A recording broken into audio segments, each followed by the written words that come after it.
The iron scent of the auction block always tastes like old pennies and stale sweat.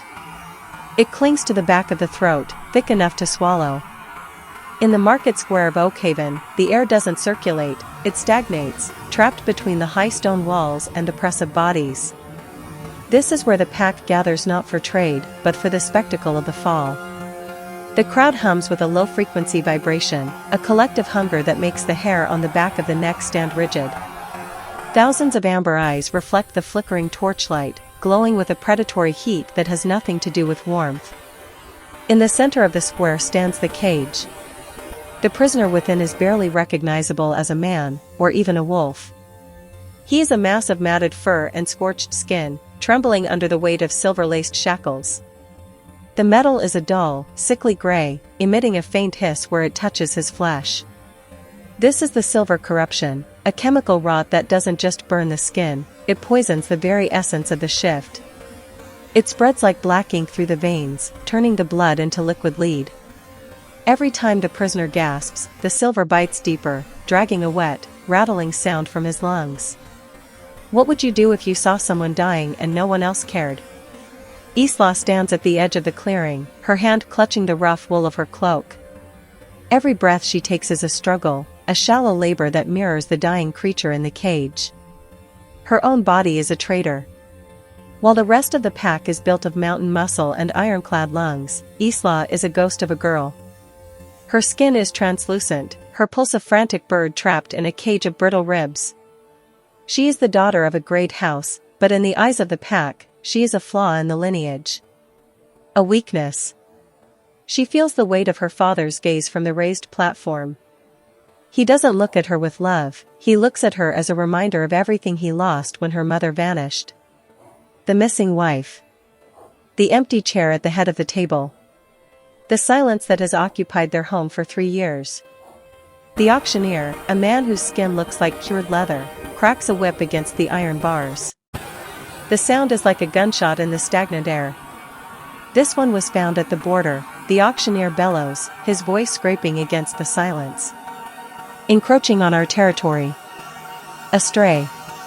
A nothing. But look at the coat. Look at the bone structure. He'll give you a year of hard labor before the silver finally stops his heart. Do I hear an opening bid? The crowd laughs. It's a harsh, barking sound. They don't want a worker, they want to watch the light go out of his eyes. They want to see the moment the wolf finally breaks and the man disappears forever. Isla moves forward, her boots crunching on the bone-dry earth. She shouldn't be here. She should be at home, sipping the bitter herbal teas that keep her heart beating. But the prisoner raises his head. His eyes are not the dull yellow of a common stray. They are a deep, molten gold, the color of ancient crowns and sun-scorched earth. Even through the haze of the silver rot, there is a terrifying clarity in his gaze. He isn't looking at the auctioneer. He isn't looking at the crowd. He is looking directly at Isla. She didn't know the chained wolf was royalty, but he knew what she was. He sees the same shadow in her that resides in him. He sees the way her spirit fights against a body that wants to fail.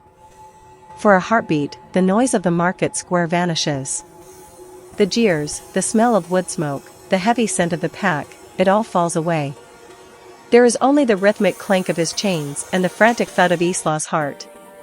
500 gold marks, Isla says. Her voice is thin, but it carries. The laughter stops. The auctioneer freezes, his whip mid-air. Her father stands up, his face a mask of sudden, sharp fury. 500 marks is the entirety of the family's winter reserve. It is the money meant to buy the medicine Isla needs to survive the coming frost. It is the price of her life. Isla, get back to the carriage, her father commands, his voice a low growl that vibrates in the earth beneath her feet. You are overstepping. That beast is a corpse in a week's time. He is breathing, Isla counters, her voice gaining a sharp, metallic edge. She doesn't look at her father. She keeps her eyes locked on the prisoner. And as long as he breathes, he has value. I need a guard.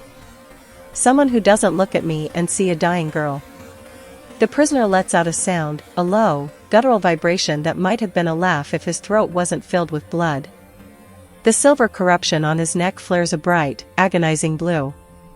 He is dying. He is absolutely dying. But in that moment, he looks more alive than anyone else in the square. "Sold," the auctioneer whispers, eager to take the gold before the lord can rescind the offer. He fears the father, but he loves the coin more. The exchange is frantic. Isla hands over the heavy leather pouch, her fingers trembling. As the auctioneer unlocks the cage, the scent of the prisoner hits her, not the scent of a dog or a predator, but the scent of a thunderstorm. Ozone and wet cedar. It is an old smell, something that belongs to the deep woods and the forgotten peaks. When the cage door swings open, the prisoner collapses forward. He doesn't fall like a man, he falls like a mountain. Isla catches him, her slight frame buckling under his immense weight. The heat coming off his body is staggering, a fever born of supernatural infection. Her hands stain red where they touch his back. The crowd begins to hiss. They feel cheated. They wanted a slow death, not a rescue. The energy in the square shifts from curiosity to a sharp, jagged resentment. The pack hierarchy is built on the strength of the many, and Isla has just spent their resources on a singular, broken failure. Isla leans close to the prisoner's ear, her breath hitching. "Don't die," she whispers. "I didn't buy you to watch you burn." The prisoner's fingers, tipped with ragged claws, dig into the dirt. He pulls himself closer to her, his voice a broken rasp that barely reaches her ears. You smell of her." Isla freezes. Her mother. The woman who walked into the woods 3 years ago and never came back. The woman whose disappearance turned their home into a tomb. Before she can ask him what he means, the sky above Oakhaven shatters. A crack of thunder rolls across the valley, so loud it vibrates in the teeth. The clouds, which had been a bruised purple all evening, suddenly part. But the light that spills through isn't white or silver. The moon is a deep, bruised crimson. A blood moon. The pack lets out a collective howl, a sound of ancient, instinctual fear. In the werewolf world, a blood moon is not a beauty, it is an omen of a debt coming due. It is the sign of a shift in power that cannot be undone.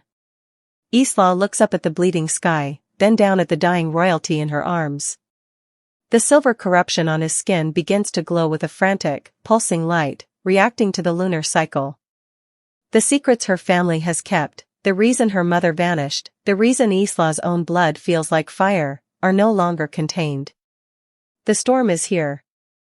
Before we continue this descent into the pack's darkest secrets, I want to know, where are you watching from? Drop your location in the comments. And if you're ready to see if Isla survives the night, take a pause right now and subscribe for more of this story. The wind begins to howl through the market square, carrying the scent of pine and old blood. The auction is over, but the reckoning has just begun.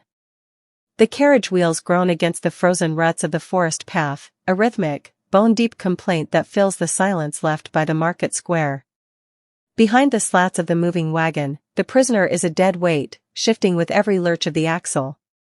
Isla sits opposite him, her hands tucked deep into her sleeves to hide their trembling. The guards her father sent to escort them didn't offer help. They threw the man into the back like a carcass and now ride 10 paces ahead, their silver-tipped spears glinting under the bruised light of the blood moon. They won't touch him. To them, he is already a ghost, a vessel for a curse they don't want to catch. The woods closing in around them are different tonight. Usually, the trees are familiar sentinels, but under this crimson glow, the bark looks like flayed skin. The silence isn't peaceful. It's the silence of a predator holding its breath.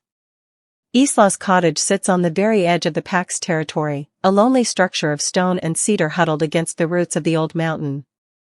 It is a place for the sick, the unwanted, and the forgotten. As the carriage jerks to a halt, the guards slide the door open. They don't speak. They simply drag the prisoner out by his chains, letting his body hit the dirt with a sickening thud, and then they are gone, the hoofbeats of their horses retreating like a fading heartbeat. Isla. What have you done? The voice belongs to Nellie. Her aunt stands in the doorway, a lantern swinging in her hand, casting jagged yellow light across the clearing. Nellie is a woman made of sharp angles and hard truths. She survived the same purge that took Isla's mother, but she did it by becoming invisible. Seeing the massive, broken form on the ground, she pales, the lantern shaking. He's a stray, Isla. Worse than a stray.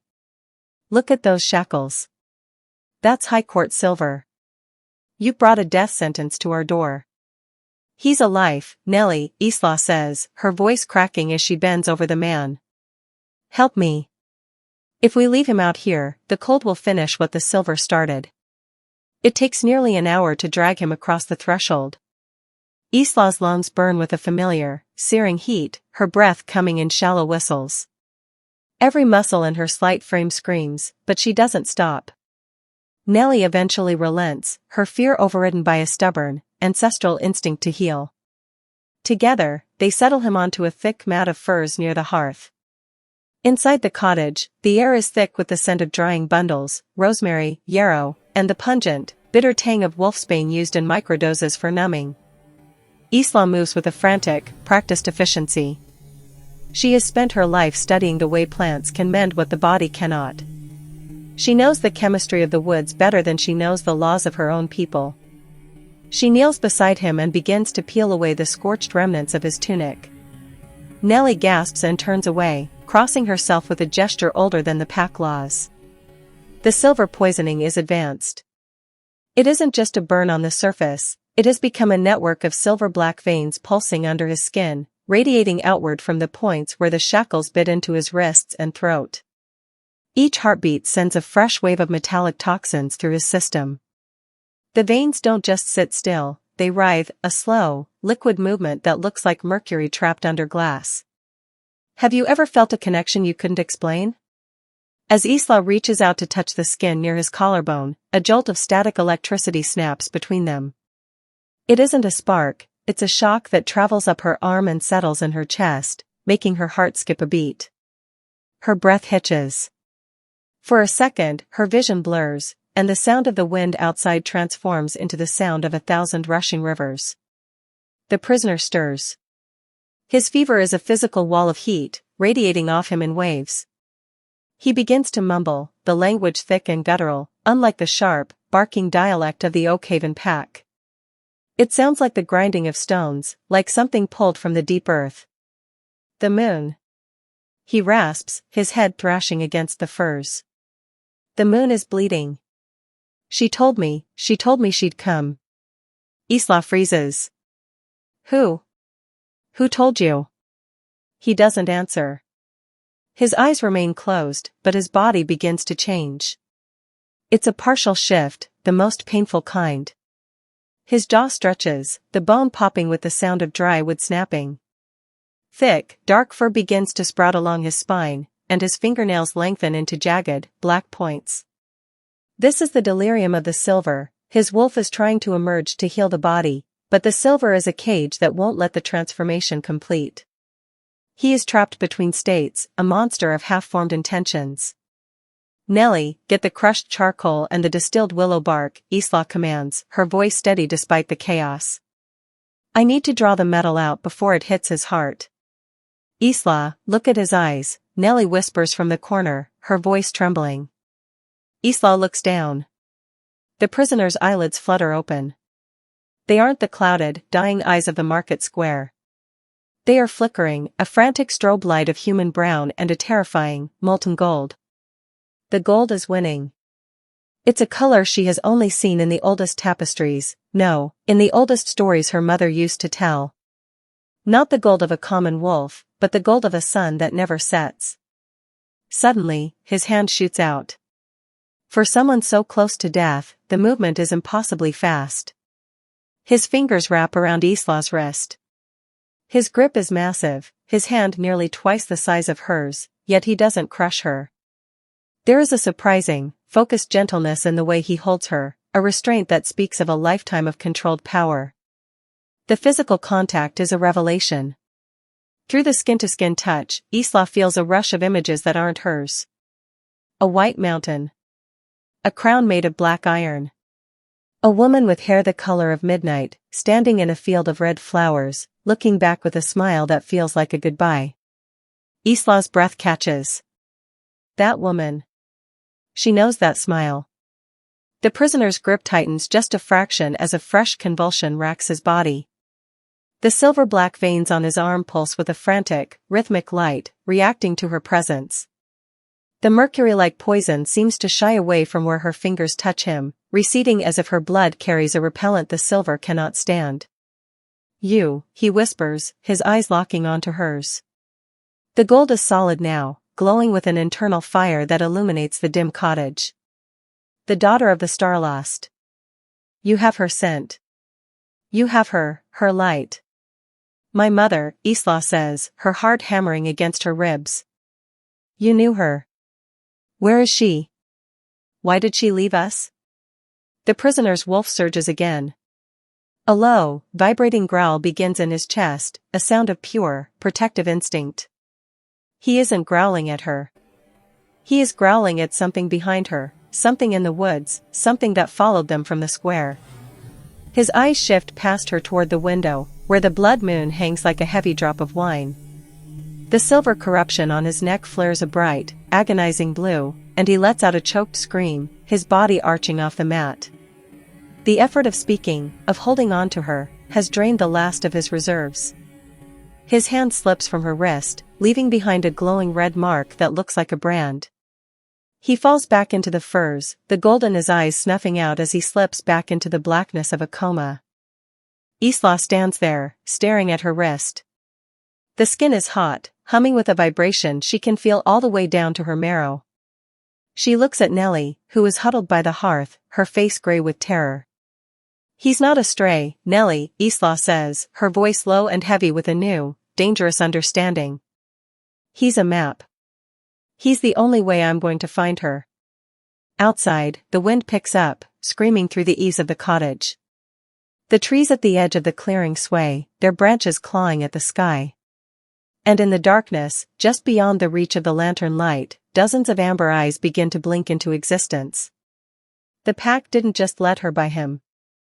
They are waiting for him to die so they can see what he was hiding. Or perhaps, they are waiting for her to realize that some secrets are buried for a reason. Isla turns back to the prisoner, picking up a bowl of the black charcoal paste. Her hands are no longer shaking. The weakness that has defined her life feels like a distant memory, replaced by a cold, sharp clarity. She will keep him alive. She will burn the silver out of him with her own bare hands if she has to. Because for the first time in 3 years, the silence in her heart has been replaced by a name. The connection between them is more than magic, it's a blood debt. How far would you go to find the truth about your own bloodline? If you're hooked on the mystery of the Starlost daughter, make sure you've liked this section and stay tuned. The silver is spreading, but the fire in Isla's blood is starting to catch. The fire in the hearth has burned down to a heap of glowing dragon scales, casting a low, rhythmic amber light across the stone floor. Outside, the wind has stopped screaming, replaced by a silence so heavy it feels like a physical weight pressing against the glass.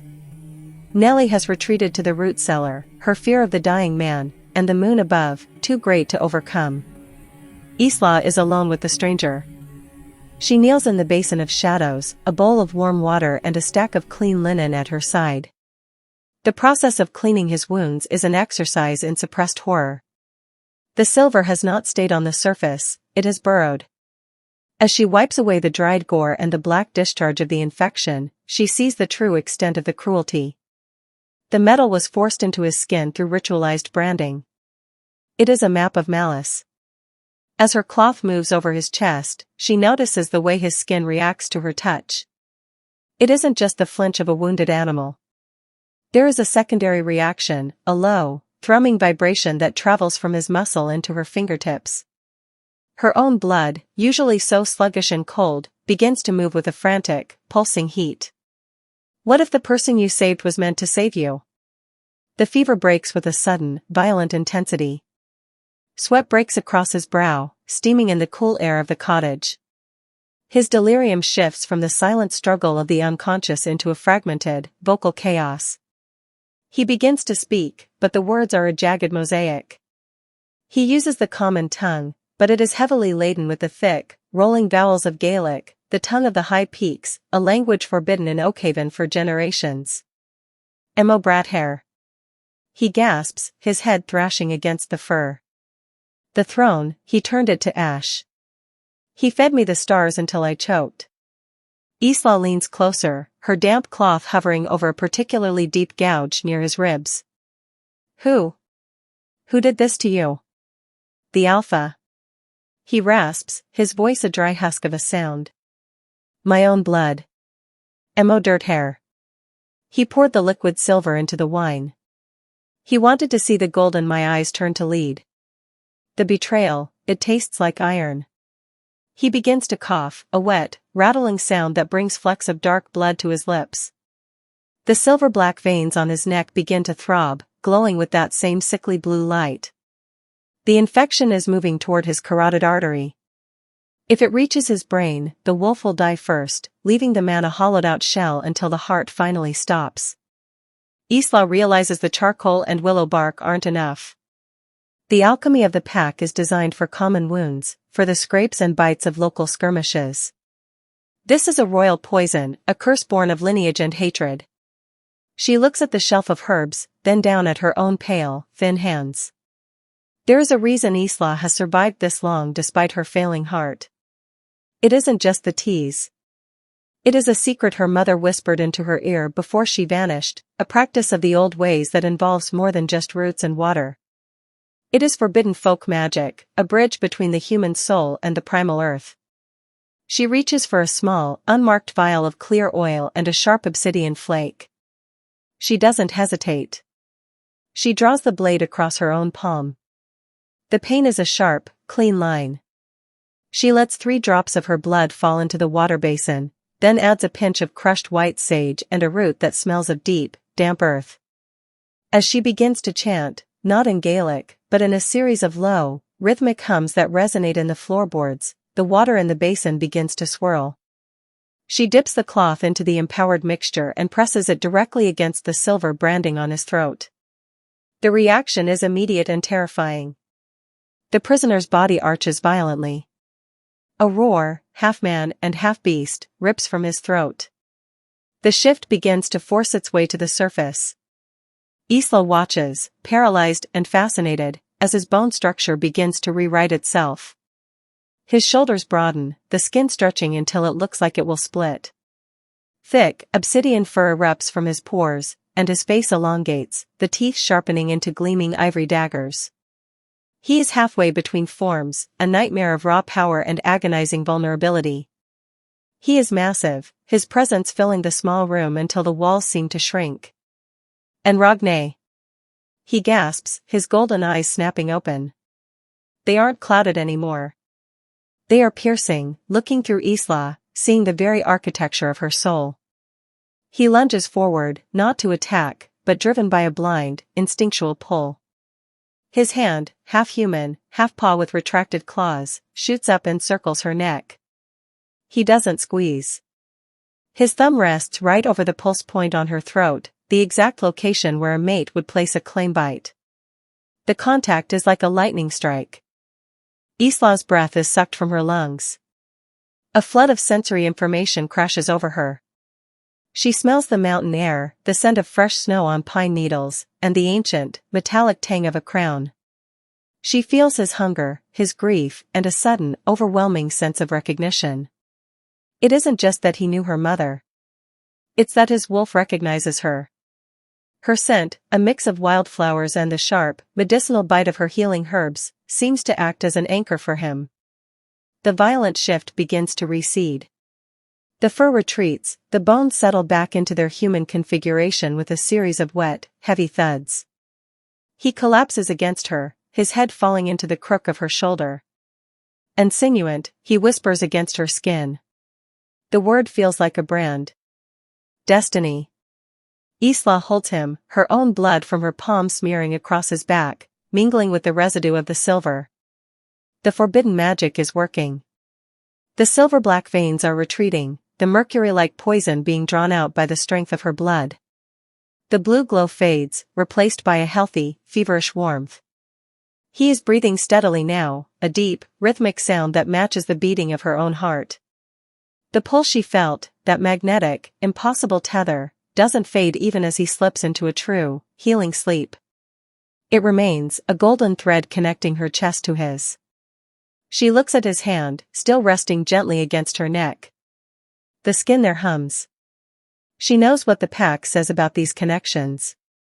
They call them myths, stories told to children to make the harsh reality of arranged pack marriages more palatable.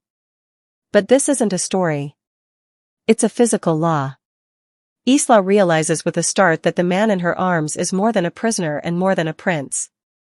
He is a catalyst. By saving him, she has set something in motion that cannot be stopped by her father or the pack elders.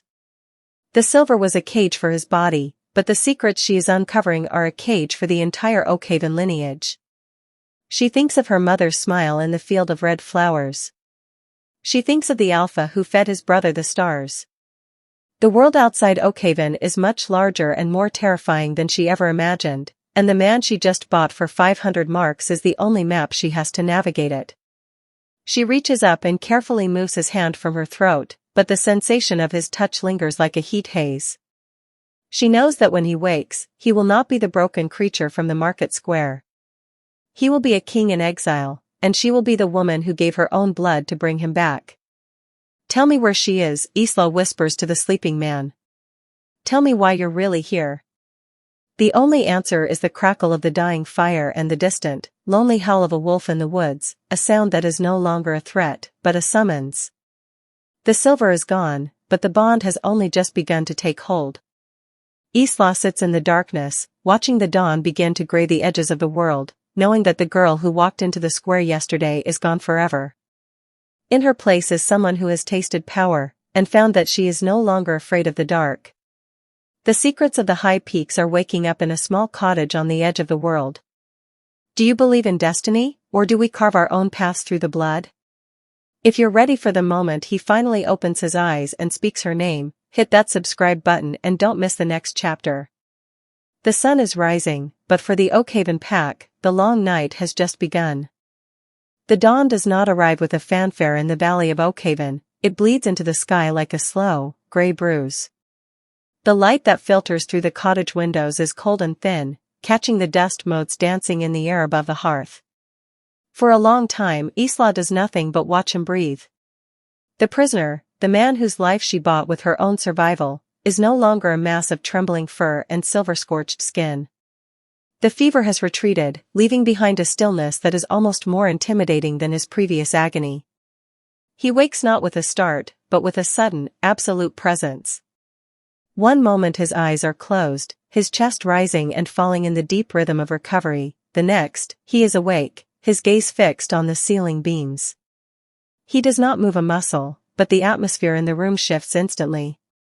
The air feels charged, vibrating with the silent frequency of a predator assessing its cage. Isla sits in the wooden chair by the fire, her hands wrapped around a mug of cold tea. She doesn't speak. She knows that for a creature like him, sound is a secondary language. He slowly turns his head. The gold in his eyes has cooled from the molten fire of the night before to the steady, polished sheen of ancient coins. He looks at Isla, then at the bandages on his arms, and finally at his own bare chest. The morning light spares nothing. It illuminates the jagged, white lines of old scars, warrior marks that crisscross his torso, telling a story of 100 battles Isla can barely comprehend. But the most prominent mark is centered directly over his heart. It is a symbol branded into the skin, 3 interlocking peaks surrounded by a circle of thorns. The mark of the high peaks. The Alpha's sigil. He tries to speak, but his throat is still a ruin of silver-burned tissue. A harsh, dry rasp is the only sound he manages. He winces, a brief flash of frustration crossing his features. Isla rises and moves toward the hearth.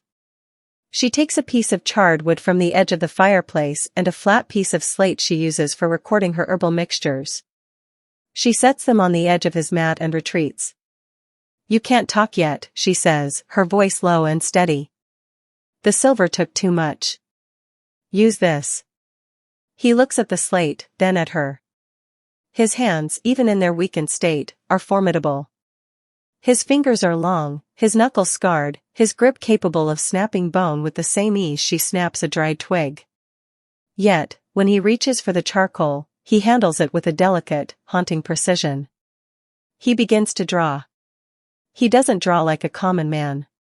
He draws with the sweeping, bold strokes of someone used to commanding maps. First, he sketches the 3 mountains. Then, he draws a crown resting atop the central peak. He looks at Isla, ensuring she understands the weight of what he is showing her. The high peaks, Isla whispers. You're not just from there. You were the one wearing that. He doesn't nod, he simply moves the charcoal lower. He draws 2 figures. They are identical in stature, but one is shaded in black soot, the other left as an outline. He draws a line of fire between them. Then, he draws a cup. He points to the shaded figure, then to the cup, and then to the silver-black scars on his own neck. The betrayal is laid bare on the slate. A brother. A poison chalice. A crown stolen not through strength, but through the cowardice of liquid metal. Isla feels a cold chill that has nothing to do with the morning air. She is looking at the Alpha King of the North, a man whose name is spoken in hushed tones even in the South as a legend of discipline and power. And he is lying on a pile of furs in a healer's cottage, discarded like a piece of refuse. Kale, the name surfaces in her mind from the fragments of stories her mother used to tell, drops the charcoal. It clatters against the slate. He looks at the window, then at his own hands, testing his strength. He begins to push himself up. The effort is agonizing to watch. The muscles in his back cord and strain, the bandages on his ribs blooming with fresh, red spots. He lets out a low, guttural grunt of pain, his jaw locking so tight the bone nearly protrudes. Stop, Isla says, moving forward instinctively. You can't. Your body is still fighting the rot. If you stand now, your heart will fail. He ignores her. He manages to get to one knee, his breathing coming in ragged, wet bursts. He looks at her, and for the first time Isla sees something other than kingly authority in his eyes. He sees fear, not for himself, but for her. He points toward the door, then toward the woods, shaking his head. He is trying to tell her he has to leave. He knows that his presence is a beacon for the brother who tried to kill him. He knows that as long as he is under her roof, she is a target for the most powerful pack in the Northern Hemisphere.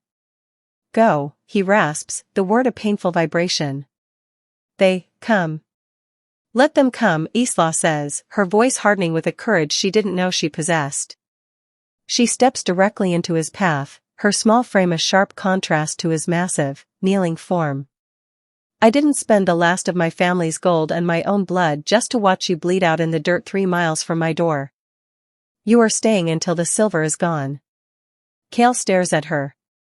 To him, she must look like a flickering candle standing against a winter storm. She is fragile, her pulse visible in the hollow of her throat, her skin still pale from her own chronic illness. But her eyes are iron. He reaches out. It is a slow, deliberate movement. Isla doesn't flinch. She doesn't pull away. She watches as his hand, which could easily crush her skull, rises to her face. His touch is surprisingly warm. His thumb brushes against her cheekbone, tracing the line of her jaw with a reverence that feels like a prayer. It isn't the touch of a beast, it is the touch of a man who has forgotten what it feels like to be cared for without an ulterior motive. What would you sacrifice for someone you've only known for a few hours? In that contact, the bond they forged in the night flares back to life. It's a golden hum that resonates in Isla's chest, easing the constant, dull ache of her own heart. For a fleeting second, she doesn't feel sick. She doesn't feel like the discarded daughter of a great house. She feels necessary.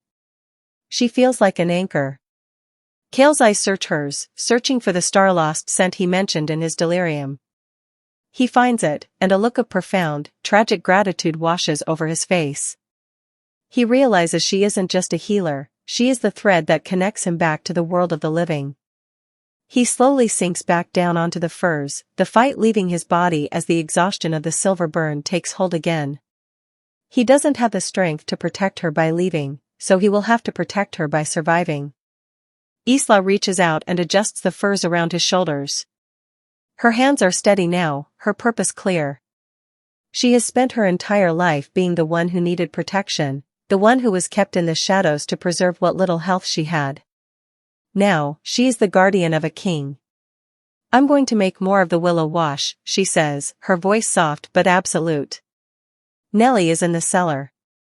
She's afraid, but she won't betray us. We have time. But Kale, you have to tell me about my mother. You have to tell me why you saw her in the high peaks. Kale looks at her, his golden eyes heavy with the weight of a secret that could break her. He doesn't answer, not yet, but he takes her hand in his large fingers closing over hers in a silent pact. The morning light grows stronger, illuminating the charcoal drawings on the slate. The 3 mountains. The crown. The betrayal. And now, a new mark Kale adds with a shaky hand before his eyes close again, a single, small star positioned just above the mountains. Isla looks at the star. It is the same one her mother used to embroider on the hem of her cloaks. The truth isn't just coming, it's already inside the house. And as the forest outside begins to stir with the sound of the Oakhaven pack searching for their lost stray, Isla knows that the peace of the cottage is an illusion. They are in the center of a storm that has been brewing, that has been gathering since before she was born. The peace of the morning is not broken by a scream or a shot, but by the rhythmic, heavy thud of horses' hooves against the damp forest floor. It is a disciplined sound, the sound of authority. Isla is at the stone basin, rinsing a fresh batch of bandages, when the vibration reaches her feet. She freezes, the cold water dripping from her fingers like melting ice. Through the trees, the gray and blue liveries of the Oakhaven town guards appear. Leading them is Constable Harlow, a man whose soul is as stiff as his starched collar. Beside him, riding a mare that looks far too expensive for a man of his standing, is Uncle Silas. Silas is her father's younger brother, a man who has spent his entire life measuring the world in coins and hectares. He wears a coat of heavy charcoal wool, his face set in a mask of performative concern that doesn't reach his cold, calculating eyes. Isla knows exactly why he is here. With her mother gone and her father's health failing, Isla is the only thing standing between Silas and the family's remaining dowry lands. If she is declared unfit, or if she is found harboring a fugitive, the lineage passes to him. He doesn't want her safe, he wants her erased. Isla. Silas calls out, his voice echoing through the clearing. He doesn't dismount. He looks down at her as if she were a weed encroaching on a manicured garden. Step away from the threshold, child. We've had reports of a monster being kept in this hovel. For your own safety, you will move aside. It isn't a monster, Uncle, Isla says, her voice surprisingly loud in the stillness. She wipes her hands on her apron and stands her ground, blocking the narrow doorway of the cottage. It is a legal purchase. I bought the prisoner at the Market Square auction. He is my property, by the laws of our own pack. Harlow narrows his eyes, his hand resting on the hilt of a silver-tipped mace.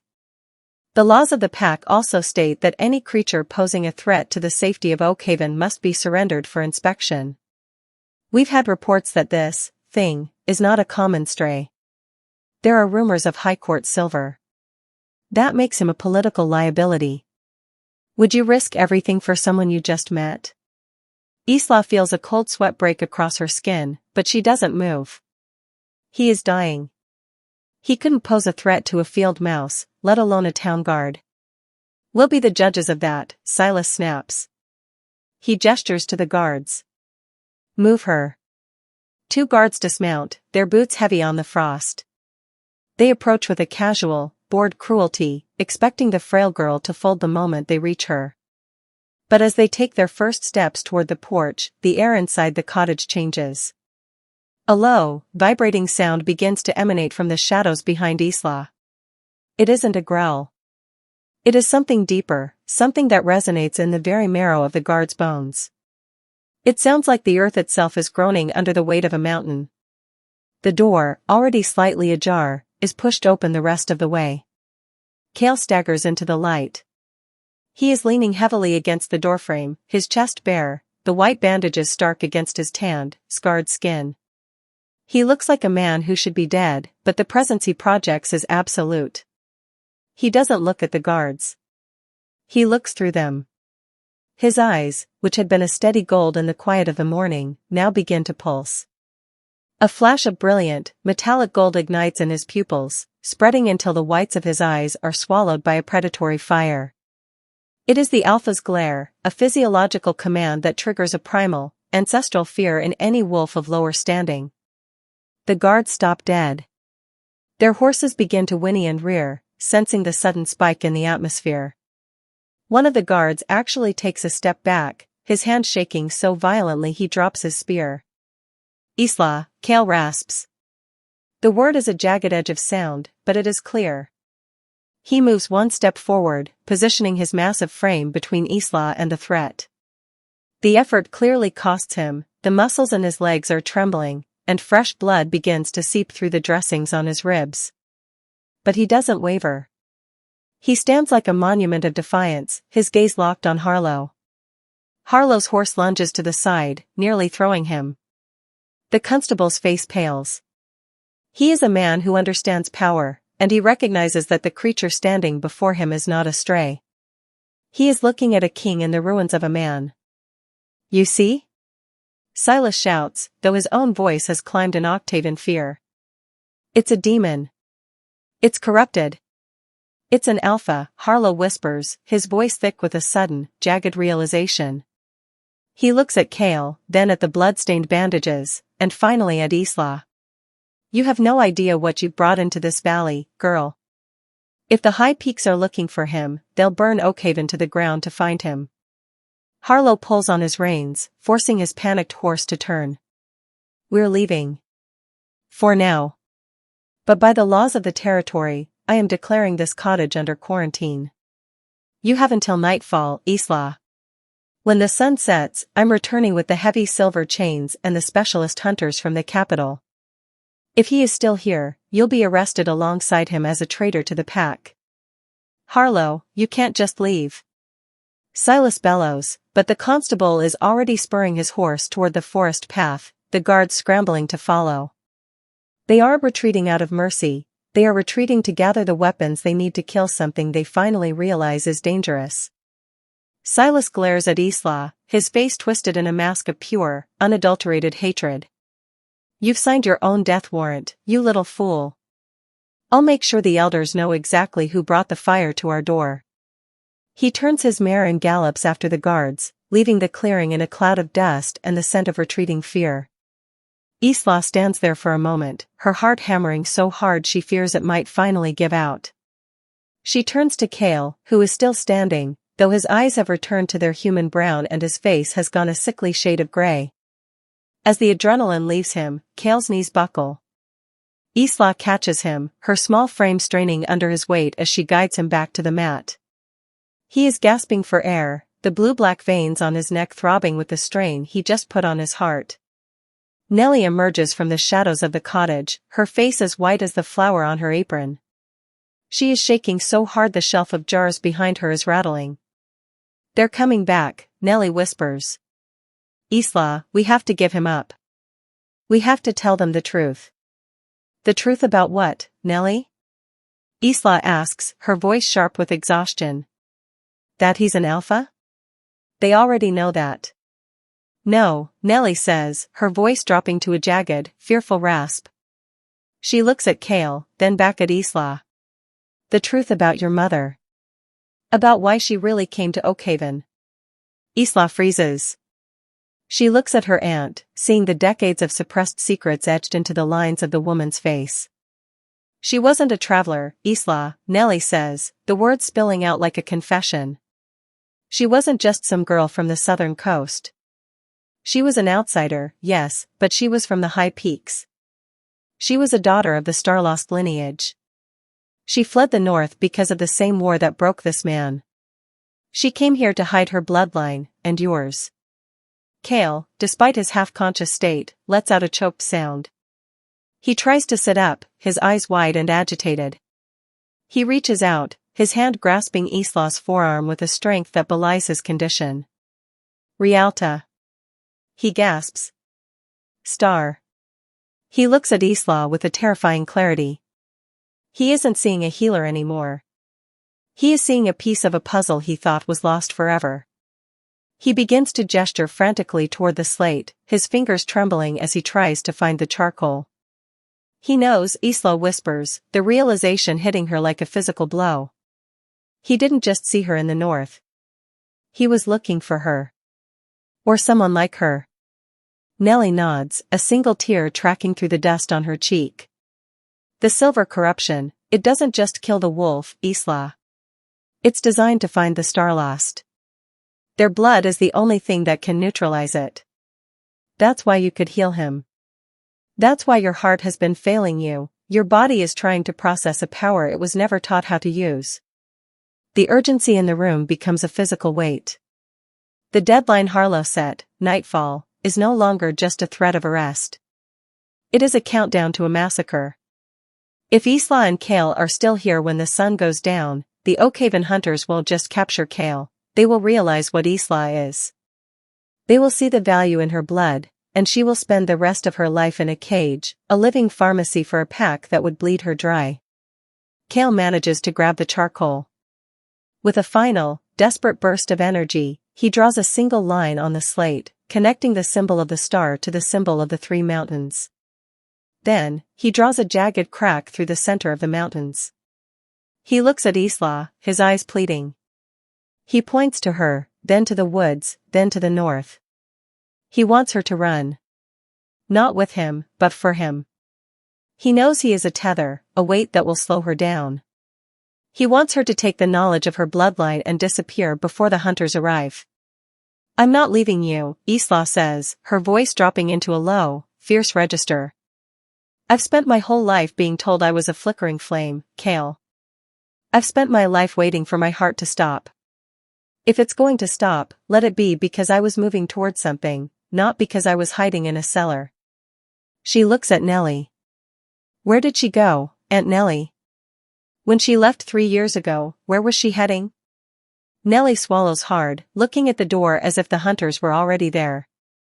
The Iron Pass. She said she had to return the light to the mountain before the shadow swallowed it whole. She never meant to leave you, Isla. She meant to clear the way. Kale lets out a low, mournful sound, his head falling back against the furs. The revelation has drained the last of his strength, but the bond between him and Isla is now a roaring fire. The golden thread in her chest is no longer just a hum, it is a pulse, a directive. The sun is beginning its slow descent toward the jagged horizon of the forest. The shadows are lengthening, stretching across the clearing like grasping fingers. In a few hours, the silver hunters will arrive, and the piece of the cottage will be a memory. Isla stands up and begins to pack a small leather satchel. She takes the dried herbs, the obsidian flake, and a small vial of her own blood she had set aside. She looks at the man on the floor, the king who lost everything, and the girl who just found her own name. We have 4 hours, Isla says, her voice echoing in the small space. We aren't going to wait for them to come to us. We're going to the Iron Pass. Outside, the forest seems to lean in, the trees whispering with the news of the coming storm. The blood moon is gone, but the darkness it brought is only just beginning to show its true face. The light in the cottage is dying, chased away by the long, grasping fingers of the approaching dusk. Outside, the forest has gone unnervingly still, as if the very trees are holding their breath, waiting for the return of the men with silver chains. Inside, the air is thick with the scent of old parchment and the metallic tang of Kale's blood. Nellie moves to the hearth, her hands trembling as she pries up a loose stone in the floor. From the dark cavity beneath, she pulls a bundle wrapped in oilcloth. When she unwraps it, a heavy, leather-bound volume emerges. The edges are charred, and the cover is embossed with a symbol that makes Kale's breath hitch, a stylized moon eclipsed by a wolf's head. My mother's people, your mother's people, Isla, kept the records of the high peaks, Nellie says, her voice a fragile thread in the dimness. They were the keepers of the law before the brothers began their war. Cale reaches for the book, his movements slow and reverent. His fingers, still stained with the charcoal he used to draw the maps, trace the ancient script. He cannot speak the words, but he finds the page he needs. He slides the book across the floor to Isla, pointing to an illustration of a silver-white flower entwined with a jagged piece of metal. Isla leans in, the flickering candlelight casting long, distorted shapes against the walls. The text is in the old tongue, but as she looks at the characters, something strange happens. The symbols don't look like foreign markings anymore. They seem to pulse, the meaning bleeding directly into her mind as if the knowledge were already buried in her marrow. Silver Wolf's Bane, Isla reads aloud, her voice sounding deeper, more resonant. A poison born of the eclipse. It does not just kill the body, it locks the spirit in a state of perpetual silver rot. Cale nods, a look of profound, localized agony in his eyes. He gestures to the drawing of a man kneeling before a throne, his face twisted in a silent scream. Through a series of gestures and the guiding text of the book, the full horror of the betrayal emerges. During the last blood moon ritual, the night the power was supposed to pass fully to the rightful Alpha, Cale's brother, Varric, had not challenged him in open combat. He had laced the ceremonial wine with a concentrated distillation of silver wolf's bane and liquid mercury. The curse was precise. It didn't just strip Cale of his throne, it made him a prisoner of his own skin. He cannot fully shift into his wolf form. He is trapped in this half-state, his alpha power locked behind a wall of silver fire. If he attempts to cross back into the high peaks, the resonance of the packlands will trigger the poison in his heart, killing him instantly. He is an exile who carries his own cage within his veins. What would you sacrifice for a fate you didn't ask for? Isla turns the page, her fingers brushing against Cale's. The jolt of electricity is stronger now, a sharp, white-hot spark that makes her vision flicker. But there is a cure, Isla whispers, her eyes scanning the bottom of the page. A heart freely given under the blood moon can break any curse. She looks at Cale. The silence between them is no longer empty, it is filled with the weight of that sentence. A heart freely given. In the language of the high peaks, that doesn't just mean a sacrifice. It means a bond. Cale's golden eyes darken with a mix of longing and intense guilt. He reaches out, his hand hovering near Isla's cheek before he pulls it back, his jaw tightening. He shakes his head, a low, pained vibration coming from his throat. He's trying to tell you that he's already bound you, Nellie says, her voice coming from the shadows of the hearth. The moment you bought him in that square, Isla, the moment you looked into his eyes and chose to save him, the mate bond began to form. Your wolf, the one you don't even know you have, recognized him. It's why he didn't die from the silver. He was feeding off your strength. He was anchoring his soul to yours just to keep the poison from reaching his brain. Isla feels a wave of cold vertigo. My wolf? Nellie, I'm human. I've always been the weak one. My heart, the doctor said it was a defect. It wasn't a defect, child, Nellie says, stepping into the light. Her eyes are wet with tears. It was a dam. Your mother was moonblessed, a lineage of shifters whose power is dormant until it is triggered by a fated match. She knew that if your power woke up in Oakhaven, the pack would use you. They would breed you like livestock to strengthen their own lines. So she used the herbs to keep your wolf asleep. She made you feel weak to keep you safe. Isla stands up, her breath coming in shallow, ragged gasps.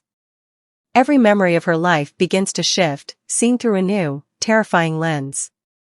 The way stray dogs would always follow her home. The way she could feel the change in the weather hours before the clouds appeared. The way she could sense her father's anger or Nellie's fear before they even spoke. It wasn't illness. It was an untapped, primal sensitivity. She looks at Cale. He is watching her with a look of absolute anguish. To him, he has committed a final, unforgivable theft. He has taken her choice. By existing, by needing her, he has pulled her out of her quiet, safe life and dragged her into a war of kings and curses. He believes he has infected her with his own destiny. I didn't ask for this, Isla says, her voice trembling. Kale bows his head.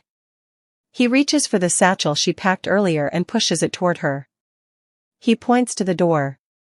He is giving her the chance to run. He is telling her that if she leaves now, if she refuses the bond, the golden thread might snap. She could go back to being the quiet girl in the cottage, and he would face the silver hunters alone. He would die, but she would be free. The silence in the cottage is absolute. The only sound is the ticking of a clock and the distant, muffled thud of a horse's hoof on the road. The hunters are closer. The sun is a sliver on the horizon. Isla looks at the satchel, then at the man who has seen her more clearly in 24 hours than her own father has in 20 years. She thinks of the way he held her wrist in the delirium. She thinks of the way he stood between her and the guards, even as his own body was failing. She thinks of her mother, who fled to the iron pass to clear the way. Isla moves toward Kale. She doesn't stop until she is kneeling directly in front of him, her knees touching his. She takes his hands, the hands of a king, the hands of a beast, and places them firmly against her own chest, right over her laboring heart. You think you stole my life, Isla says, her voice gaining a sharp, metallic clarity. The trembling has stopped. You think you're a curse I have to survive. But for 3 years, I've been a ghost in my own house. I've been waiting for my life to start, or for it to end. I didn't know which. She leans closer, her forehead touching his. The golden light in his eyes flares, reflecting in her own pupils until they both seem to glow with the same internal fire. I didn't save you so you could run, Kale, she whispers. I saved you because I chose you. In that market square, before I knew anything about crowns or curses, I saw you. And I decided that you were worth the gold. I decided you were worth the risk. Kale lets out a sound, a choked, desperate sob of a growl. His fingers curl into the fabric of her dress, pulling her closer. The golden thread in her chest doesn't just hum anymore, it snaps tight, a permanent, unbreakable tether that links their pulses into a single, thundering rhythm. In that moment of acceptance, the defect in Isla's heart vanishes. The cold, sluggish weight she has carried her entire life evaporates, replaced by a rush of heat that feels like liquid sunlight.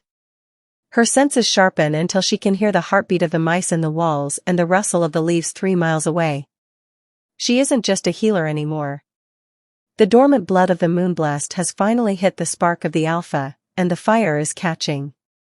We aren't going to the iron pass to hide, Isla says, pulling back to look him in the eye. We're going there because that's where my mother is. And if she has the key to breaking your curse, we're going to take it. Together. Kale reaches up, his thumb brushing a tear from her cheek. His voice is still a ruin, but he forces the words out, the sound echoing with a power that makes the floorboards vibrate. Emo Ryagan, he rasps. My queen. The moment of union is shattered by the sound of a horn blowing in the distance. It is the silver-toned horn of the Oakhaven hunters. They are early. The sun hasn't fully set, but they aren't waiting for the cover of darkness anymore. They have the scent, and they are coming for the kill. Nellie stands by the window, her face a mask of grim determination. She picks up a heavy iron fire poker. The back path leads through the brambles. It's too narrow for horses. If you leave now, you can reach the tree line before they surround the clearing. Isla stands, helping Kale to his feet. He is still weak, but the bond is feeding him now. He stands taller, his shoulders square, the gold in his eyes a steady, lethal flame. Nellie, come with us, Isla begs. No, Nellie says, her eyes fixed on the forest. Someone has to stay and tell them you went south. Someone has to keep the fire burning so they don't think the house is empty. Go. Find your mother. Find the throne. I've spent too many years being afraid of the dark. I think it's time the dark was afraid of me. Isla hugs her aunt, a quick, fierce embrace, and then she turns to Kale. She takes his hand, her fingers locking with his. They move out the back door, slipping into the long shadows of the forest just as the first torchlight flickers at the edge of the clearing. The air is cold, but Isla doesn't feel it. She feels the heat of the man beside her, the strength of the bloodline waking up in her veins, and the heavy, pulsing promise of the journey ahead. The hunt is no longer a pursuit of a victim. It is the beginning of a reckoning. The bond is sealed, and the queen has claimed her king. But the Iron Pass is a place where only the strongest survive the shift. Are you ready to witness the true power of the Moonblessed? Subscribe now and don't miss the fire. The shadows are moving. The wolves are coming. But for the first time, Isla is the one leading the pack. The darkness that falls over the forest is not a gradual descent, it is a heavy, suffocating blanket that snuffs out the last of the gray light. In the clearing behind the cottage, the air turns frigid, smelling of ozone and the scorched earth scent of silver. Isla and Kale are halfway to the tree line when the first arrow strikes. It doesn't hiss through the air, it screams, a silver-tipped bolt that thuds into the cedar trunk inches from Isla's head. The silence of the woods is shattered. From the thicket, a dozen figures emerge. They aren't the bumbling town guards or the panicked militia of Oakhaven. These are hunters from the high peaks, dressed in leather armor reinforced with silver mesh. Their movements are synchronized, predatory, and silent. At their head walks a figure draped in a heavy, charcoal-gray cloak. He doesn't carry a spear or a bow. He walks with the casual, terrifying confidence of a man who has already won. Kale pushes Isla behind him, his body vibrating with a low, bone-deep snarl. He is still weak, his muscles trembling from the silver rot that has only just begun to recede, but his protective instinct has overridden his pain. He stands tall, a broken king shielding a girl with a secret heart. "Stay back," Kale rasps, his voice a jagged blade of sound. The cloaked figure stops 10 paces away. He reaches up and pulls back his hood. The torchlight from the approaching hunters catches his face, and Isla feels a cold shock of recognition. The man is a mirror of Kale, but the reflection is distorted. He has the same sharp jawline and high cheekbones, but his eyes are a flat, icy blue, a stark contrast to Kale's molten gold. This is Varric, the usurper. The brother who poured poison into a cup and called it loyalty. "You always were a stubborn fool, Kale," Varric says, his voice smooth and devoid of heat. "I gave you the mercy of a slow death in the south. I expected you to rot in that cage, forgotten by the history you were supposed to lead. But here you are, clinging to life in a hovel with a human girl. What would you become to save the one you love?" Varric looks at Isla, his gaze traveling over her pale skin and the blood-stained hem of her dress. He sneers, a thin, cruel curl of the lip. "Is this the Starlost scent the scouts reported? A fragile thing with a failing heart? You've fallen further than I imagined if you think a weak human can save you from the silver in your veins. She'll die like the rest of the pack who stood against me." A footnote in a story of Ash. Kale lunges. It is a desperate, violent movement. He doesn't have the strength for a full shift, but his rage triggers a partial transformation. His claws erupt from his fingertips, and his teeth sharpen into lethal points. He hits the first 2 hunters like a mountain landslide, his raw power forcing them back despite their silver-edged weapons. The clearing becomes a chaotic blur of motion. The scent of wood smoke is replaced by the sharp, metallic tang of blood. Isla doesn't run. She can't. Every instinct in her newly awakened spirit screams at her to move, to help, to defend the bond that is currently pulsing like a second heart in her chest. She reaches into her satchel for the obsidian flake, her fingers brushing the vial of her own blood. She sees a hunter circling toward Kale's blind side, a silver-laced net ready to entangle him. "Kale, watch out!" Isla screams. She throws herself forward, intending to intercept the hunter, but Varric is faster. He moves with a blurring speed that only a fully powered alpha can possess. He catches Isla by the throat, his grip a cold, iron collar. He lifts her off the ground with one hand, his eyes fixed on Kale. "Stop, brother," Varric commands. "Or I'll end her before she can draw another shallow breath." Kale freezes. He is covered in blood, most of it not his own, but he stops his assault. He stands in the center of the clearing, his chest heaving, his golden eyes wide with a terrifying, helpless agony. Derek looks at Isla, his thumb pressing into the pulse point of her neck. Such a small life. Such a pathetic shield. She moved over him, her massive silver shadow shielding him from the oppressive red light of the moon. She sniffed the air above his chest, where the silver poison had turned his veins into a map of black ice. She knew the cost. To break a curse of this magnitude required more than just blood, it required a total convergence of wills. Isla leaned down. With a precision that defied the brutality of her form, she pressed her muzzle against the skin over his heart. Cale felt the heat of her breath, a stark contrast to the winter of his own body. Then, she bit. It wasn't an attack. It was an anchor. Her teeth pierced the muscle, marking him with the seal of the moonblast. As her saliva mingled with his blood, a cataclysmic reaction ignited. The silver poison didn't just fade, it ignited. Cale's body buckled as the toxin was vaporized by the purity of her essence. Visible plumes of gray, metallic smoke rose from his pores, swirling into the night air like dying ghosts before vanishing. The agony was replaced by a tidal wave of restoration. His alpha power, which had been suppressed and suffocated by the curse, returned with a violent surge. His own frame began to warp and grow, his bones knitting back together with a strength 10 times greater than before. His eyes snapped open, burning with a gold so bright it rivaled the silver of Isla's coat. He rose, no longer a victim, but a king restored by the grace of a queen. The two wolves stood together under the apex of the blood moon. They circled one another, a dance of fur and tooth, a silent communication of souls that had finally found the frequency of home. The bond was complete. The world of men, of secrets, and of small, petty betrayals felt 1,000 miles away. As the moon began its descent, the heat of the transformation began to ebb. The silver-white wolf leaned her head against the golden-eyed alpha, and the world blurred. The shift back was a slow, exhausting unraveling of power. They collapsed onto the matted grass as humans, naked, shivering, and covered in the sweat of a miracle. Cale reached out, his hand trembling, and touched the mark on Isla's shoulder. It glowed with a faint, receding light. On his own chest, the puncture wounds from her teeth were already scarring over into a permanent sigil of his salvation.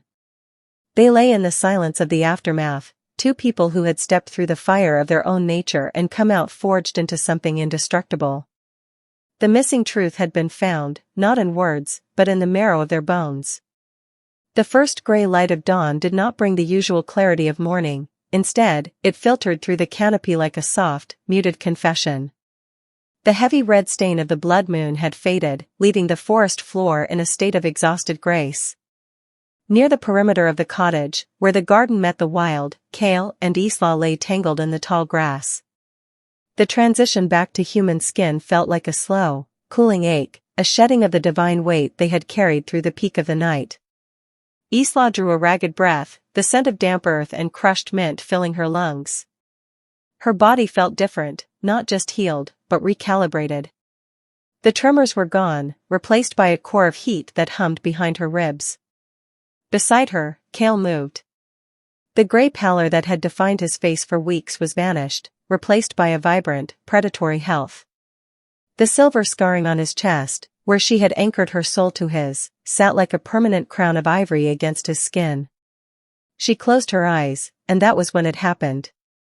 It wasn't a sound, but a resonance. It felt like a door opening in a room she hadn't known existed. A voice, deep and resonant, vibrated through the very fluid of her mind, bypassing her ears entirely. My queen. My salvation. My mate. Isla gasped, her eyes snapping open to find Cale watching her. He didn't speak with his lips, but his gaze was a physical weight. The bond, fully forged under the lunar fire, was now a bridge. Through it, she felt the sheer scale of his devotion, a vast, shimmering ocean of gratitude and awe that nearly drowned her. You can hear me, she whispered, her voice raspy from the night's exertion. Cale sat up, his movements possessing a new, terrifying fluidity. He reached out, his hand cupping her jaw with a tenderness that seemed impossible for a man of his stature. The bond does not just connect our bodies, Isla, his voice was aloud now, a low rumble that harmonized with the mental echo. It connects our essence. I am yours, as you are mine, in every layer of existence. He leaned closer, his eyes, now a permanent, burning gold, searching hers. Do you understand what you are? What happened tonight wasn't just a survival reflex. The silver hide, the purity of that shift, you carry the moon-blessed bloodline. It is a lineage of royalty that we thought had been hunted to extinction before my grandfather's time. You are not a common shifter, Isla. You are the origin. You are the blood that leaders are born from. Isla looked down at her hands. They were the hands of a healer, scarred from thorns, stained by herbs, softened by the work of mercy. She thought of the years she had spent feeling small, feeling like a witness to a world that was too loud and too violent for her.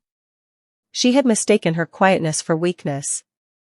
She had mistaken her desire for peace for a lack of power. I thought I was just a woman who knew how to mend things, she said softly. You mended a king, Kale countered, his mental voice warm and fierce.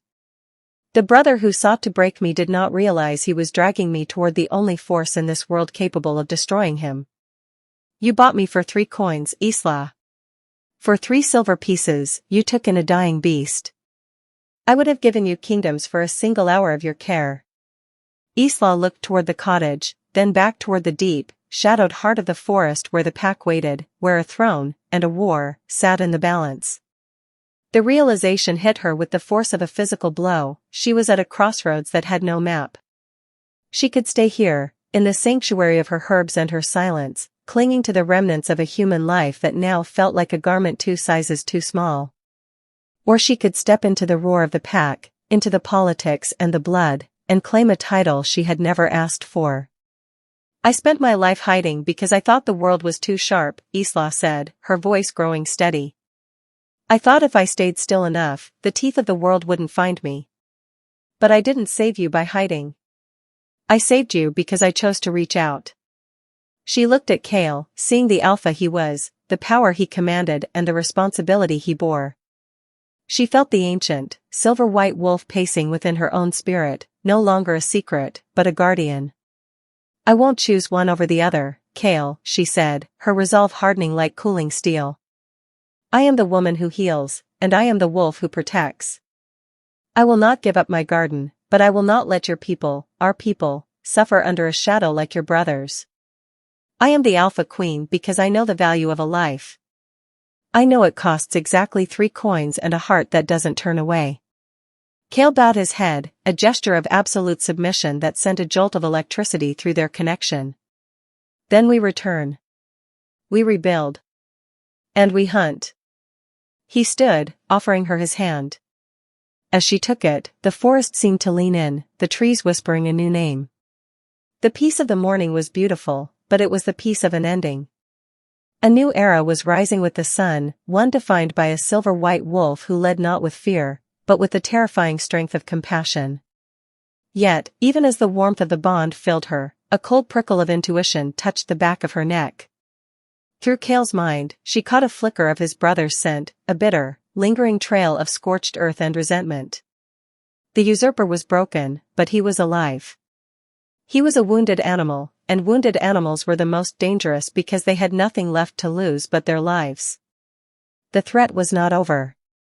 The brother was out there in the deep shadows, a splinter in the foot of the new rain, already beginning to weave a different kind of darkness. Isla squeezed Kale's hand, her violet eyes flashing with a sudden, predatory light. Let him come. Let him try to reclaim what the moon had already sanctified. They were no longer 2 souls drifting in the dark, they were a singular force, a completed circle of gold and silver. Together, they turned away from the cottage and began the long trek toward the mountain peaks. The healer and the king, the wolf and the wife, walking into a future that would be written in blood and marked by the silver light of a queen who had finally stopped hiding. The frost of the northern peaks did not bite at Isla's skin anymore, it greeted her like a long-lost kin. 3 months had passed since the night the sky turned the color of rust, and the world had shifted on its axis. The cottage in the valley remained, a quiet sanctuary of dried herbs and wooden beams, but Isla stood now atop the jagged crown of the world, where the wind carried the scent of 1,000 wolves. She stood at the edge of the great plateau, the air thin and sharp. She was no longer the woman who moved with a permanent, defensive flinch. The shifter blood, awakened and purified by the moon-blessed bond, had smoothed the rough edges of her mortality. Her movements were deliberate, possessed by a quiet, feline grace that commanded the attention of every pair of eyes in the clearing. She was taller, her presence filling the space with a heat that defied the sub-zero temperatures. Beside her stood Kale. He was a mountain of a man, his presence restored to its full, terrifying glory. The scars of his captivity remained, but they were no longer marks of shame, they were the etchings of a survivor. His golden eyes swept over the assembled masses, the lords of the northern territories, the scouts of the borderlands, and the warriors who had once doubted his return. Below them, hundreds of wolves bowed their heads. It was a sea of fur and muscle, a collective acknowledgement of a power that transcended traditional hierarchy. They didn't just bow to Kale's strength, they bowed to the silver-white light that seemed to emanate from Isla's very soul. Look at them, Kale's voice echoed in her mind, a warm, private current of pride. They don't see a healer. They see the moon's own daughter. Isla didn't need a crown. The mark on her neck, the deep, ivory-scarred puncture where Kale had returned her bond bite, was more decorative than any jewel. It matched the mark on his own throat, two halves of a singular destiny. The mate bond was no longer a surge of adrenaline, it was a constant, steady hum, a shared heartbeat that told her exactly where he ended and she began. She looked out over the pack, seeing the faces of those who had lived in fear under the threat of civil war. She saw the pups who would grow up in a reign defined by the balance of Kale's iron will and her own deep-rooted mercy. The brother was still a shadow in the distance, a ghost haunting the peripheral forests, but today, that shadow could not touch the light. Isla reached out, her fingers lacing through Kale's. Their clasped hands rested between them, a bridge of flesh and bone. In that simple gesture, the entire history of their meeting was compressed, the clink of coins, the smell of the iron cage, the desperate flight through the snow, and the violent beauty of the blood moon.